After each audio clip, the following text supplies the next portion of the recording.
Hello everyone, today we will talk about how to fix or how to solve the problem of connection problem on the application of Snapchat.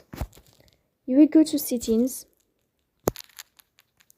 Here you will go to apps, default apps, app settings. Then in this list you will scrolling down until you find this window here of Snapchat and you will click. Then you will go to first stop and you will click OK.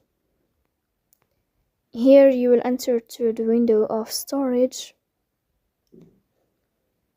Here we click on clear cache. In the end you can turn off your phone and you can restart your phone again. So please don't forget to support us by like and subscribe. See you next time and thank you for your watching and your attention.